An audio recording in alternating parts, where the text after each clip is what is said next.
In this video, we're gonna talk about trigonometric identities.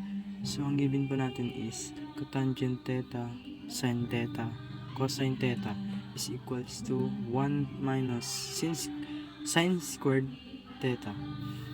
So, para ma-prove natin na equal siya kay 1 minus sin squared theta. So, ang gagawin natin dito is bababa natin yung sin theta and cosine theta. Ang quotient identities ng cotangent theta is cosine theta over sin theta. So, ito po siya.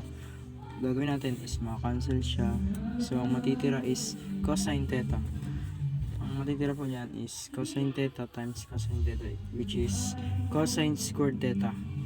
So, ang sa Pythagorean identities ng cosine squared theta is sin squared theta plus cosine squared theta equal 1. Ang gagawin natin dito is transpose. So, ang kakalabasan is cosine squared theta equal 1 minus sin squared theta.